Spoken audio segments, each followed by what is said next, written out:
Bienvenidos a Conoce, Ama y Vive tu Fe. Este es el programa donde compartimos el Evangelio y profundizamos en las bellezas y riquezas de nuestra fe católica. Les habla su amigo y hermano Luis Román y quisiera recordarles que no podemos amar lo que no conocemos y que solo vivimos lo que amamos. Y en el día de hoy me acompaña el señor José Antonio Ureta, que yo sé que ustedes lo conocen. Él ha estado aquí, yo creo que más de 6 o 7 veces fácil. Hemos grabado muchísimos programas sobre la crisis de la iglesia, sobre temas de teología. Bueno, hemos grabado muchísimo sobre, creo que hemos tocado el tema de la teología de la liberación. Y José Antonio Ureta es un hombre muy preparado, es un hombre que es autor, miembro de la Tradición, Familia y Propiedad, o la TFP, presidente de la misma en Francia, autor del Cambio de Paradigma del Papa Francisco, Continuidad o Ruptura en la Misión de la Iglesia, de muchísimos artículos, siempre está en los medios. A veces no nos damos ni cuenta, estamos leyendo un artículo en algún lugar católico en inglés o en español y de momento cuando miramos al autor es José Antonio Ureta y no se queda como que, espérate, es el señor Ureta. Así que el Señor lo bendiga. Hoy lo tenemos con nosotros porque nos va a estar presentando un libro que es importantísimo ahorita mismo, que se llama El Proceso Sinodal, una caja de Pandoras, 100 preguntas y 100 respuestas. Y estoy poniendo la imagen en la pantalla. Escrito por el señor José Antonio Ureta y también escrito por el señor Julio Loredo, a quien vamos a tener, si Dios lo permite, en una semana. Y pues hablando de este libro, el prefacio fue escrito por el cardenal Raymond Leo Burke, o el cardenal Burke, como lo conocemos acá en Estados Unidos y en el mundo entero. Y este es un libro importantísimo ahora porque sobre el sínodo de la sinodalidad no se conoce mucho. Hay mucha gente que está como confundida, no tienen ni idea de lo que está pasando, de lo que se está tramando y de lo que puede pasar. Y pues creo que este libro brinda luz para darnos una herramienta para poder defender la iglesia, pero también para crear conciencia de lo que tal vez pueda suceder. Y yo pues sin más preámbulo quisiera darle la bienvenida oficialmente al señor Ureta al programa. Señor Ureta, bienvenido al programa, ¿cómo está? Muy bien, muchas gracias por convidarme nuevamente. El otro día tuve una experiencia curiosa. Estaba saliendo de una iglesia en Madrid y una pareja se me acercó y dice, ¿usted es el señor Ureta? Sí, claro. Entonces, mire, gusto de conocerlo. Yo lo conozco por causa de la YouTube de Luis Román, ¿no? Ah, bueno, encantado. Qué bien, qué bueno. Bendito sea Dios. Pues ojalá esa familia esté o pareja esté mirando el programa hoy. Un saludo para ellos. Dios los bendiga, de verdad que sí. Bueno, señor Ureta, para comenzar, antes de ir al tema, que sé que es un tema importantísimo, vamos a hacer una oración como siempre lo hacemos en la lengua de la Iglesia Católica, ¿verdad? La lengua del latín. Y pues esta oración la hacemos in nomine Patris et Filii Spiritus Sancti. Amén. Ave María, gracia plena, Dominus tecum, benedicta tui mulieribus, et benedictus fructus ventris tui, Jesús.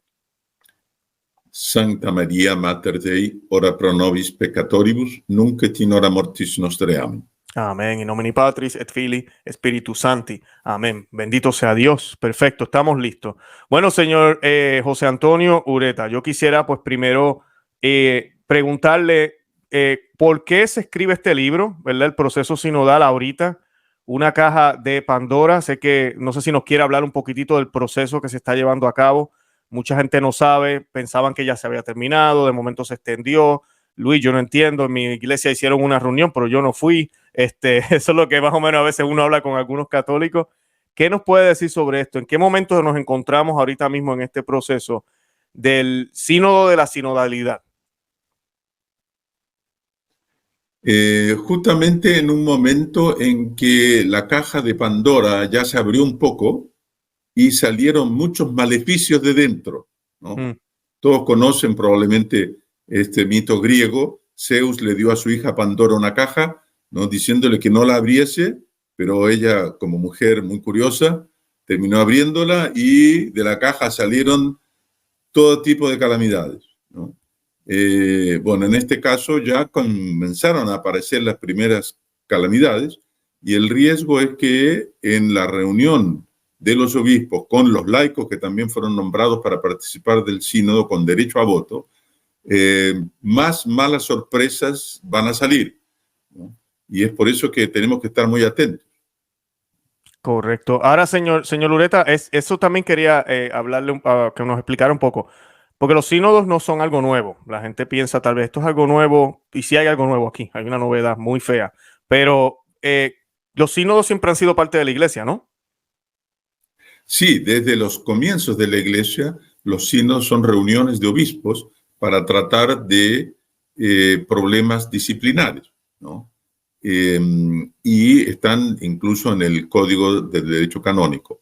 Pablo VI estableció una novedad que es lo siguiente: en el pasado los sínodos o los concilios regionales, como el famoso concilio de Baltimore ahí en Estados Unidos, ¿no?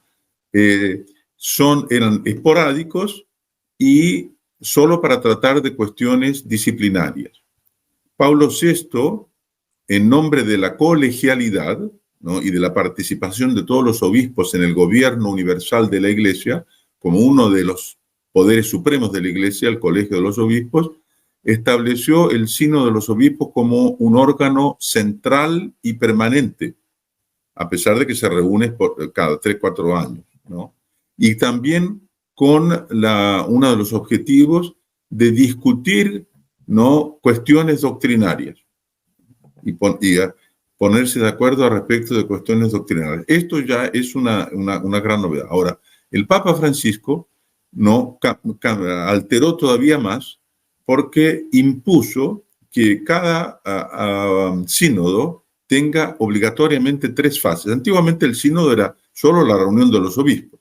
El Vaticano mandaba lo que se llamaban lineamenta para dar el tema y más o menos, digamos así, los rieles por los que tenían que correr la discusión.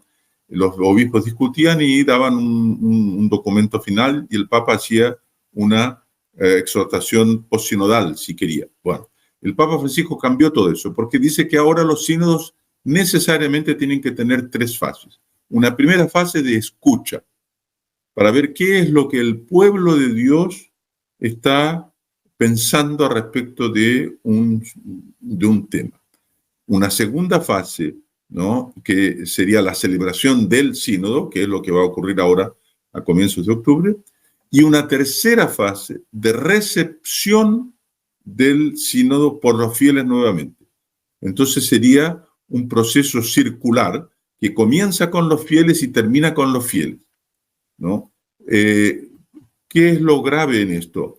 Es que se supone que el Espíritu Santo habla sobre todo a través de los fieles.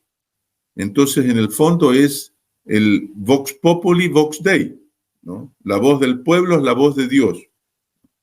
Y en esto hay una inversión, porque en la iglesia hay claramente una distinción entre la jerarquía y los fieles, ¿no? La jerarquía es que tiene el poder de enseñar, de santificar, de enseñar y de gobernar, ¿no? Y los fieles tienen que ser santificados, enseñados y gobernados. Y con esto se invierte porque son los obispos los que tienen que estar a la escucha de los fieles y no al revés. Sí, no, y de eso me refería. Ay, perdón, disculpe. Adelante, señor Ureta. Sobre todo en una época de apostasía de la fe como hoy, en que gran mayoría de los católicos ya no conocen más la fe, de ahí la importancia de su cadena YouTube, ¿no?, de su canal YouTube, o profesan herejías, ¿no? Entonces, lo que los fieles van a decir no corresponde a lo que enseñó Cristo, ¿no? Claro, claro. Señor Ureta, y le digo a la audiencia, se está frizando un poquito la imagen suya, pero se oye bien, así que no se nos vayan. Bueno. Yo creo que la imagen se mejora ahorita, por eso no distingo si me va a hablar o no. Pero sí les quiero decir que ahorita hice el comentario de algo muy feo cuando hice la pregunta. A eso era lo que me refería. La iglesia siempre ha sido jerárquica, ¿verdad? Jesucristo nos deja el depósito de fe, sus apóstoles, apostólica, porque todo lo enseñado viene de ahí, no de nadie más. San Pablo nos alertaba de eso, de falsos apóstoles, ¿verdad? En la Biblia, de personas que venían con doctrinas distintas ya en los primeros siglos. Y siempre la iglesia ha creído en eso. La jerarquía es la que guarda ese depósito, esa es su obligación, para eso Dios los estableció. Y pues pero suena atractivo, eso es lo que quería comentar, y es el peor tiempo para eso, de que vamos a escuchar al pueblo, la gente habla, luego nosotros miramos, que también otro cambio fue que él colocó ahora también laicos dentro de toda esta votación, y y luego de eso volvemos otra vez a ver cómo ellos lo reciben. Y yo creo que esto sí es grave, es gravísimo, y especialmente en este problema, en esta época que estamos viviendo, como usted bien lo mencionó. Y también si se toma en consideración la opinión de no católicos y personas que ni siquiera son miembros de la iglesia, ¿correcto? Claro.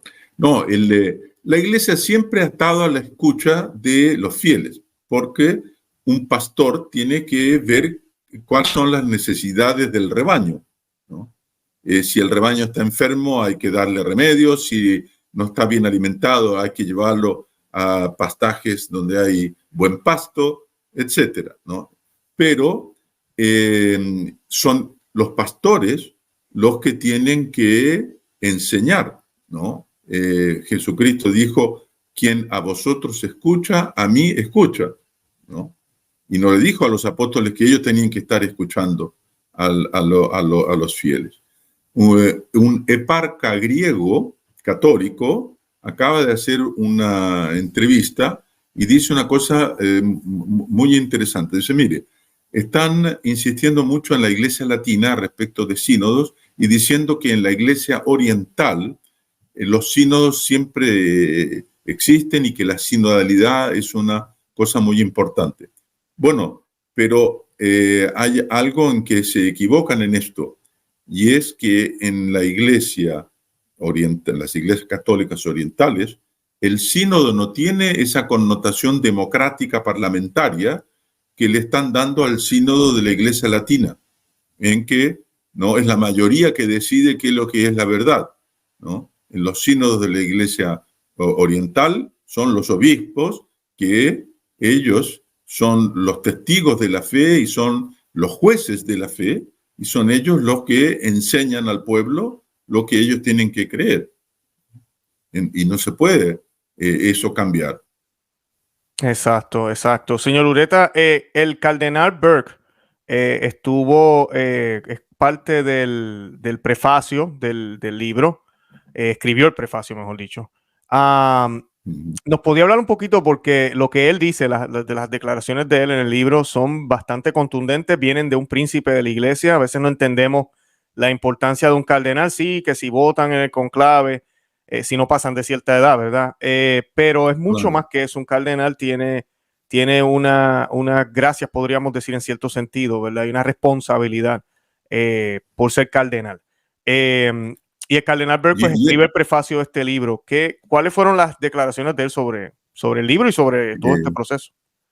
Bueno, primero que el cardenal Burke es bastante joven, ¿eh? Él puede participar en un conclave que en estos años, porque está lejos todavía de los 80 años, ¿no? Bueno, lo que dice efectivamente es muy contundente, muy fuerte, porque dice, bueno, nos dicen que la iglesia ahora es una iglesia sinodal, etcétera, siendo que bueno, esa sinodalidad es un término para el cual no existe una definición, digamos, que sea razonable, ¿no? Que la sinodalidad y su adjetivo, ¿no? Sinodal, dice que se convirtió en una consigna, en un eslogan, ¿no?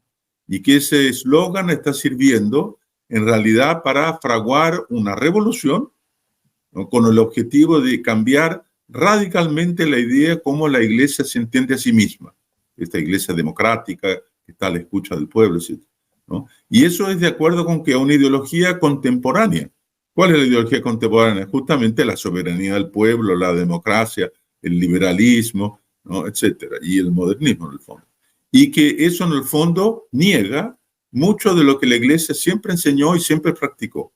Entonces, es muy fuerte eso lo que dice. Bueno, y esa ideología, dice, ya se puso en práctica en la iglesia de Alemania con ese famoso camino sinodal alemán, ¿no? Difundiendo la confusión, el error y la división.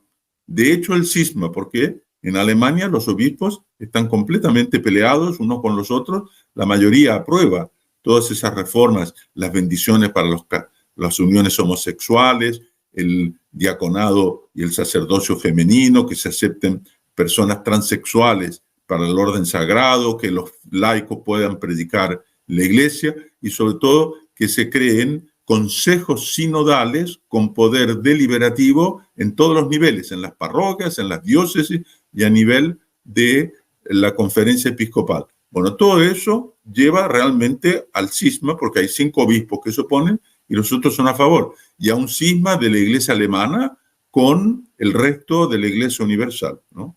Entonces el cardenal dice, bueno, eso ya se está puesto en práctica en Alemania. Ahora, con el inminente sínodo sobre la sinodalidad, es razonable temer que la misma confusión, error y división puedan afectar a la Iglesia universal. Exacto, exacto. Y ese es el gran peligro. Y si nos pudiera abundar un poquitito, porque usted, como mencionaba, este sínodo de los obispos que establece Pablo VI se hace, ¿verdad? Casi todos los años, pero cada 3 o 4 años, ¿no? Y hay siempre un documento, ¿verdad?, de trabajo. Para este sínodo también lo tienen ya después de todo este proceso, ¿verdad?, que ellos han ido desarrollando. ¿Nos podría hablar un poquitito de qué hay en este documento para que las personas entiendan qué es lo que realmente se va a estar hablando en estas reuniones? No sé. Sí, sí. Bueno, justamente la primera diferencia es que antiguamente era el Vaticano que mandaba los lineamientos a los obispos, diciéndoles cuál era el tema y cuáles eran los líderes para andar por encima. Ahora, desde el sínodo de la familia, el Papa hizo al revés, y entonces mandó las famosas consultas a las parroquias, a los grupos, a las asociaciones, a las diócesis, etc. Y esas preguntas ya eran orientadas, claramente preparadas por teólogos y agentes muy progresistas que quieren cambiar la iglesia. Entonces todas las preguntas eran orientadas, mire, ¿usted se siente realmente acogido en la iglesia?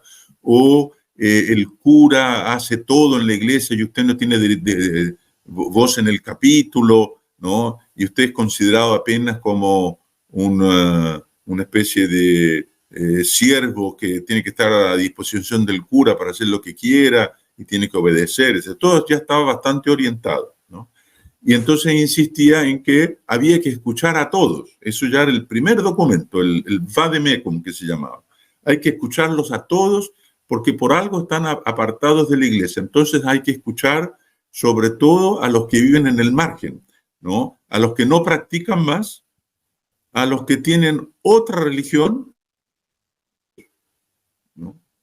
Y entonces lo absurdo y el paradojo de esto es que supuestamente la idea de base es que el Espíritu Santo habla a través de los fieles, porque los fieles tienen el sentido de la fe, una especie de olfato para saber lo que el Espíritu Santo quiere, ¿no? Pero resulta que para saber cuál es el sentido de la fe, hay que preguntarle a los que no tienen fe o a los que apostataron de la fe y que son los infieles. Entonces no es más el sentido de la fe, es el sentido de la infidelidad, ¿no? Lo que se va a dar. Bueno, resultó que entonces, muy poca gente participó de esto, ¿no? En América Latina, por ejemplo, solo el 0,21% de los católicos participaron del proceso. En Francia participaron 250.000 personas, lo que equivale más o menos a 4% de los practicantes y, 1% de los bautizados. O sea, en el fondo, prácticamente nadie. Entonces, ¿quiénes que participaron? Participaron, digamos así, los que ya están en esas estructuras progresistas de la iglesia, en esos movimientos rebeldes que quieren hacer una revolución, los grupos feministas que quieren el sacerdocio femenino, ¿no? Esa fue la gente que participó. Bueno, de ahí entonces salieron propuestas, ¿no? Todas inaceptables, ¿no? Que se bendigan las uniones homosexuales, que se acepten el sacerdocio de las mujeres, ¿no? Y cosas del género. Bueno, de ahí prepararon documentos continentales, después salió un instrumentum laboris, el documento de trabajo para los que se van a reunir ahora en octubre. Este instrumento de trabajo, curiosamente, contrariamente a los anteriores, no tiene propuestas, es simplemente preguntas nuevamente, ¿no? Continúa el sistema de hacer preguntas, pero ya en las preguntas está más o menos implícito lo siguiente, que la idea central es la inclusión radical, ¿no? En la iglesia tienen que caber todos, como el Papa insistió ahora en Lisboa, todos, todos, todos, ¿no? No importa cuál es la vida que llevan, etc. Bueno, el cardenal McElroy, el obispo de San Diego, publicó un artículo en la revista América diciendo, bueno, si la inclusión tiene que ser radical, tiene que incluirse a los divorciados vueltos a casar y a los homosexuales, o todos los LGBT, o sea, los transexuales, etcétera, a la comunión, ¿no? Porque si no, están siendo excluidos, ¿no? No se le puede dar esa importancia a los pecados de la carne, digamos, y de otro lado, nosotros no podemos hacer una diferencia entre las personas con tendencia homosexual que permanecen castos y por tanto están en estado de gracia, evidentemente, pueden ser hasta santos, ¿no? Y los otros que viven en uniones homosexuales y practican actos homosexuales de sodomía contra la naturaleza, etc. ¿No? El cardenal McElroy dice, nosotros no podemos, ¿no? Dividir a la comunidad homosexual, como si la unión de la comunidad homosexual fuese el valor supremo, ¿no? Bueno, evidentemente, eso provocó un escándalo ahí en Estados Unidos, ¿no?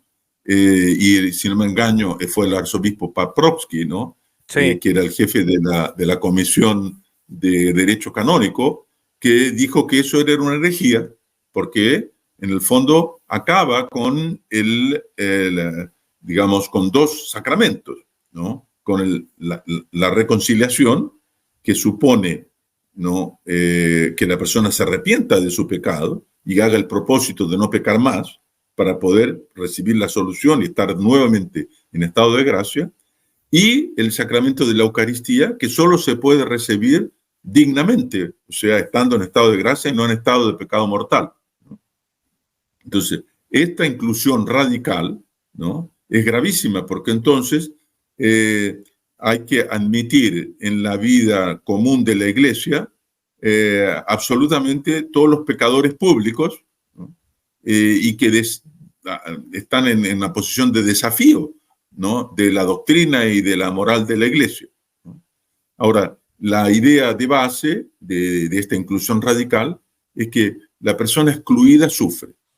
Ahora, como Dios es amor, no puede querer que las personas sufran, por lo tanto quiere que todos sean incluidos.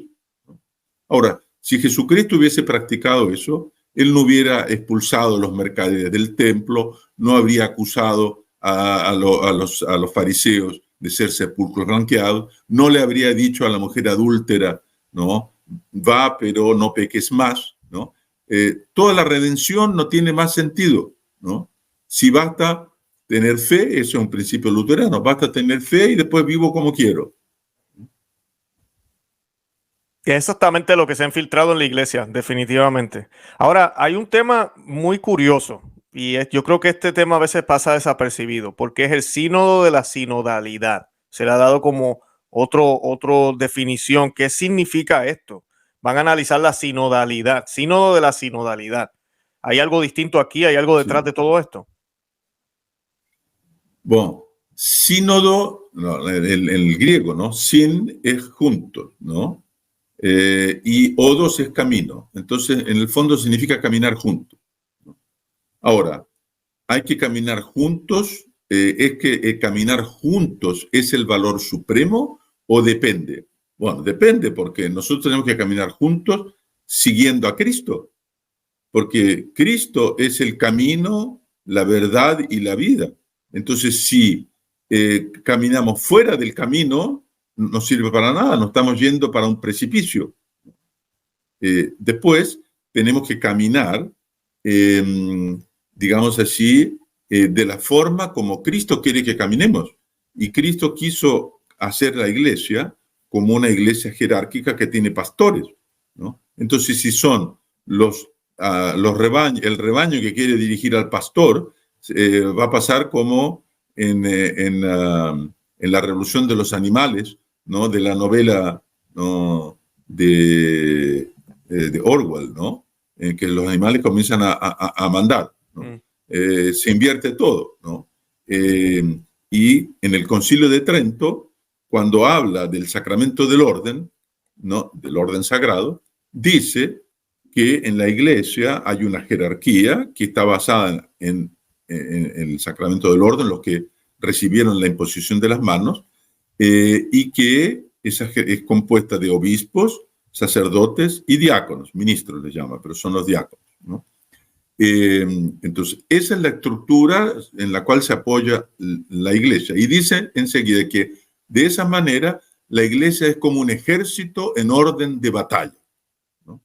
Bueno, no hay nada que camine más unido y juntos que un ejército que camina bajo el comando de sus generales, de sus oficiales, de sus suboficiales, etc. Esa es la manera de caminar de la iglesia. Y no esta especie de peregrinación en que es al revés, ¿no? Son los laicos que indican el camino, ¿no?, y los obispos tienen que seguir atrás.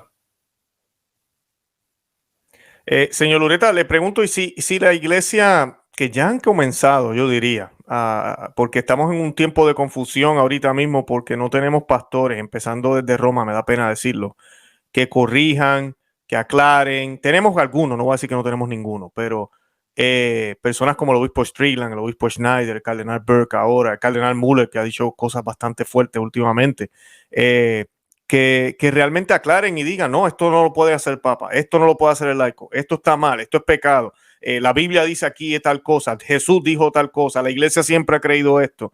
Pero la gran mayoría ya están haciendo esto, están haciendo como ya se vive como una democracia. Ya tenemos esta diócesis y es que aquí pues tenemos una comunidad muy alta de personas protestantes y pues todos los años hacemos misas de esta manera o los dejamos comulgar a ellos. Vamos a otro país y que ya lo vemos, tenemos países donde se están dando bendiciones a homosexuales, en otros no se da. Tenemos países donde existe un proceso prácticamente casi de divorcio o de volver a casar a los divorciados, y países que tal vez no participan de eso tan abruptamente. Pero lo que yo veo y le pregunto, José Antonio Ureta, las consecuencias de esto, porque usted mismo lo mencionó, una de las características de la iglesia es que tiene que haber unidad, y la iglesia nunca va a desaparecer.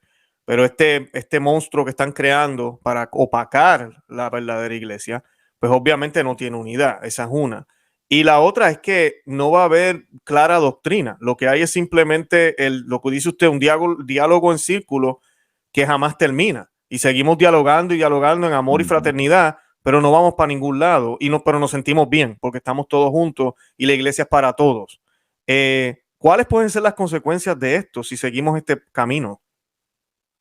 Bueno, se llegaría a una iglesia que no es más una iglesia una, como usted decía, sino una iglesia poliédrica, como dice el Papa Francisco, ¿no?, que tiene una forma poliédrica.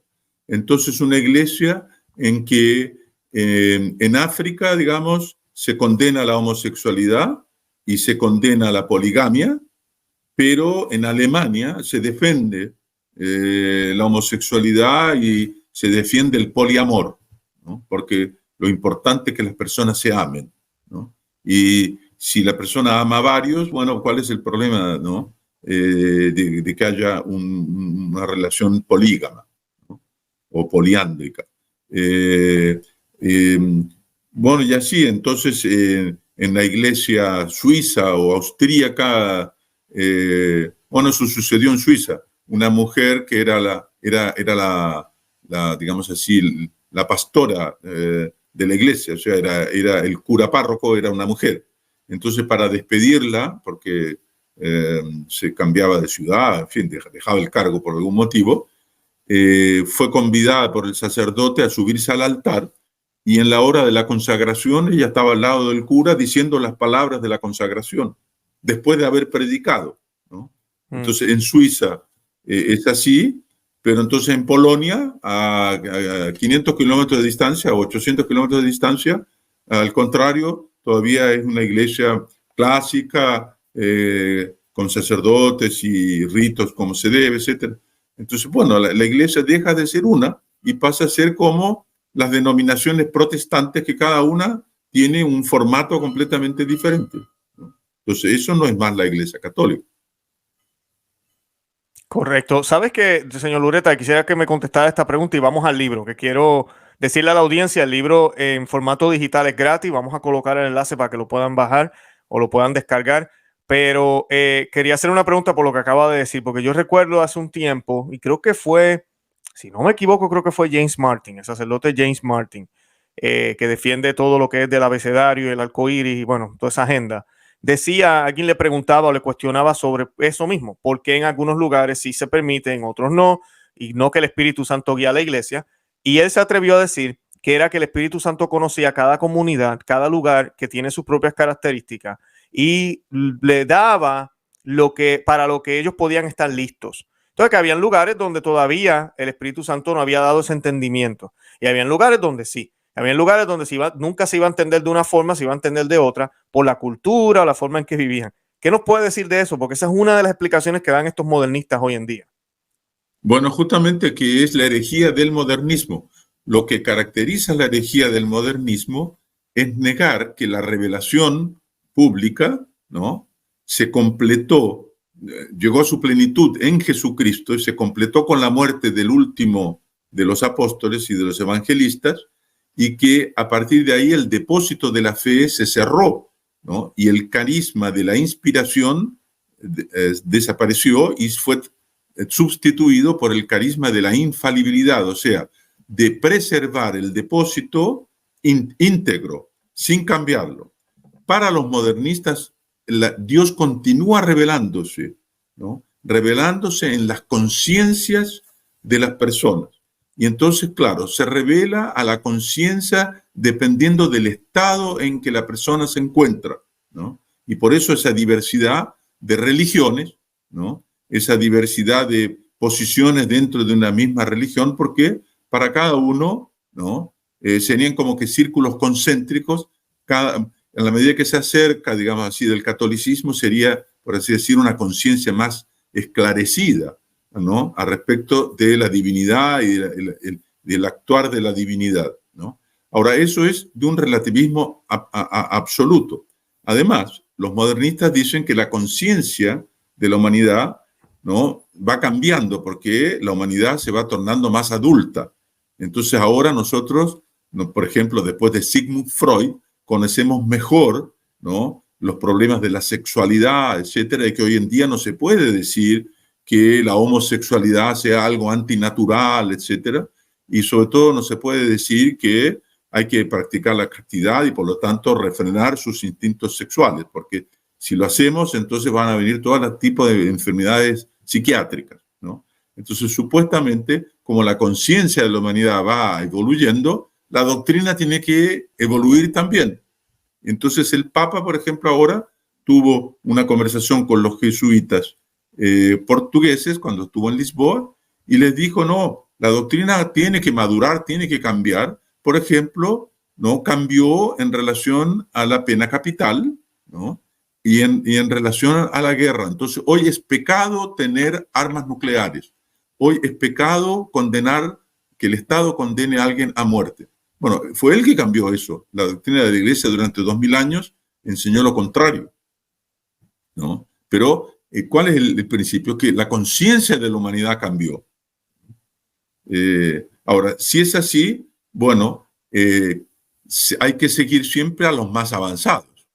Y los más avanzados son ¿quién? Son los que hacen las revoluciones woke, ¿no?, los progresistas, etcétera, ¿no? Entonces la iglesia tiene que estar al remolque, no está siendo remolcada por una revolución dentro del mundo.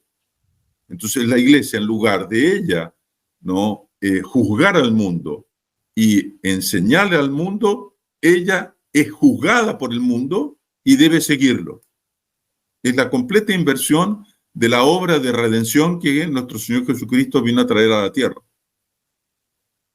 Correcto, no, es increíble, eso es puro modernismo, el pensar que lo último es lo que importa, ¿verdad? Como decimos. Ahora, señor Lureta, el formato del libro, 100 preguntas, 100 respuestas, no es muy largo, eso estábamos hablando fuera del aire, me gusta el formato, me encanta, creo que la audiencia que nos está viendo le va a gustar porque es fácil de leer, preguntas y respuestas como catecismo, es como un catecismo.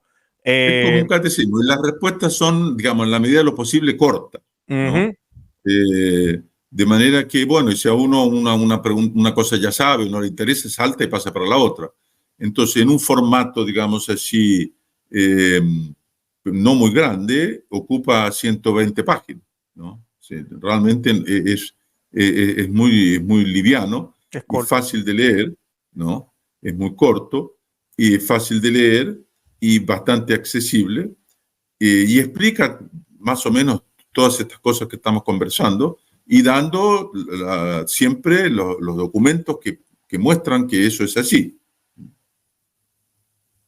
Perfecto. Señor Ureta, ¿y qué pasa? El proceso se termina.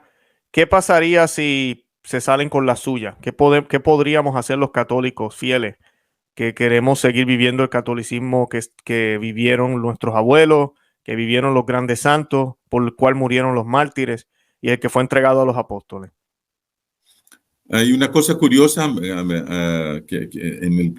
una contradicción interna de esta sinodalidad circular, que es que supuestamente la tercera fase del sínodo es la recepción, ¿no? Pero no está dicho en ninguna parte qué pasa si el pueblo católico no acoge lo que fue decidido por el sínodo y por el Papa. Porque si el Papa no acepta, digamos, si el pueblo no acepta lo que el Papa y el sínodo dijeron, una de dos.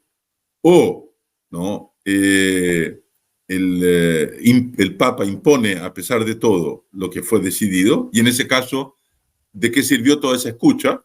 ¿No? La escucha pasó a ser una hipocresía. O, si no, el Papa, digamos, cambia lo que había escrito para adaptarlo a lo que el pueblo quiere. Y en ese caso es la democracia, ¿no?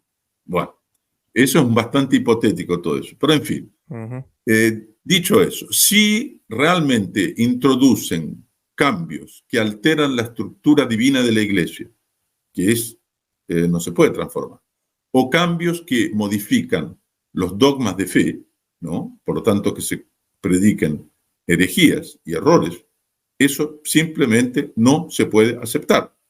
Hay que resistir, pero hay que resistir permaneciendo dentro de la casa. No decir, bueno, esto no es más la Iglesia Católica, yo me voy y me hago ortodoxo, o a partir de ahora soy sede vacantista, no acepto más al Papa Francisco como Papa. No, hay que quedarse dentro de la Iglesia, a pesar de que al final, en la conclusión, nosotros decimos que se puede aplicar a los católicos fieles lo que dijo el salmista, o sea, me torné un forastero en la casa de mi propia madre, ¿no? Bueno, estaré forastero, pero estoy dentro de la casa, no me salí, ¿no? Y dentro, colocando la casa en orden, ¿no? Resistiendo a los malos pastores y siguiendo a los buenos pastores, porque gracias a Dios, ¿no? Hay muchos. Esos progresistas son una minoría. Hoy día, la iglesia de África, la iglesia del Oriente Medio, la iglesia del Oriente, ¿no? Son todavía muy conservadoras. No voy a decir que son tradicionalistas, pero son muy conservadoras.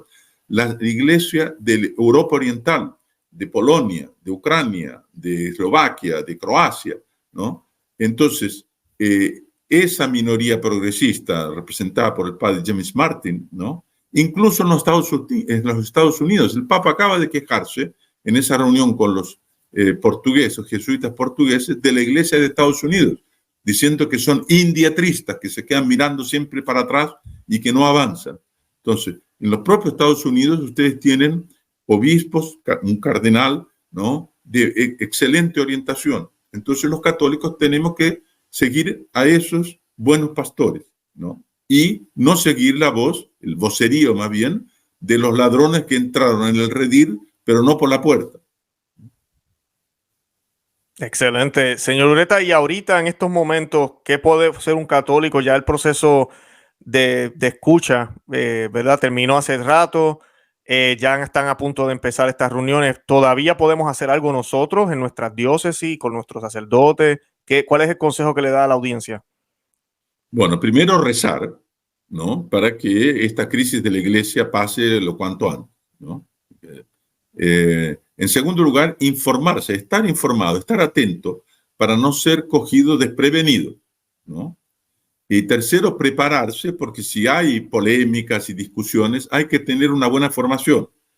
Y por lo tanto, el cuarto es suscribirse, ¿no?, al canal Conoce, Ama y Vive tu Fe, gracias. porque ahí va a recibir una muy buena formación. Amén, gracias. Tratamos, por eso lo tenemos a usted aquí hoy, de invitado, y tenemos a muchísimos invitados que hemos tenido, incluyendo al obispo Strickland, hemos tenido al obispo Schneider, todavía no hemos tenido al cardenal Burke, ojalá algún día lo podamos tener, porque sí, necesitamos orientarnos, necesitamos mirar hacia Cristo y mantenernos en batalla, pero siempre dentro de la Iglesia Católica. Señor Ureta, usted me dijo que el libro también se puede conseguir o se va a poder conseguir en, ¿cómo se dice? Impreso. Impreso. Está siendo impreso. La versión inglesa ya está disponible, se puede comprar en Amazon. Okay. No sé si la versión en castellano está en Amazon, es posible que la hayan puesto, no estoy seguro, pero hay que estar pendiente, y hay un portal, ¿no?, que dice Synod 2013.info, que ahí es donde vamos a colocar siempre las novedades para que las personas estén atentas y puedan acompañar esta iniciativa. Perfecto. Yo voy a compartir todos esos enlaces. Como ya dije, la versión digital es gratis, así que también vamos a compartir el enlace para que lo puedan descargar y léanlo porque, como ya dijimos, tenemos que estar orientados, tenemos que saber cómo defender nuestra fe, y para eso tenemos que estar informados y bien preparados. Señor Ureta, ¿algo más que quiera añadir para podernos despedir? No, apenas que recen para que esa iniciativa pueda tener los frutos deseados, y que las palabras del cardenal Burke, que están en el prefacio, ¿no?, sean escuchadas por sus hermanos en el episcopado y en el cardenalato, y por el Papa Francisco. Amén, amén. No podemos perder la esperanza, claro que no, y siempre no olvidemos que Cristo nos dijo que Él iba a estar con nosotros hasta el fin de los tiempos, hasta el fin del mundo, dijo. Así que Dios sigue con nosotros y su iglesia siempre estará aquí, a pesar de los enemigos internos y externos. No nos olvidemos de eso. Señor Ureta, gracias por el tiempo, de verdad, gracias por todo lo que hace. Yo le pido a la audiencia que oren por él, para que el Señor le siga dando más salud y le siga dando claridad como la sigue teniendo, ¿verdad? Para escribir, para expresarse, para todo lo que hace. Y también a todos los miembros allá en Francia de la TFP y en el mundo entero, que el Señor les dé salud y fortaleza para que sigan peleando la gran batalla como bien lo hacen. Y nada, yo con eso me despido. De verdad que los amamos en el amor. Muchas gracias y muchas gracias por el convite. Claro que sí.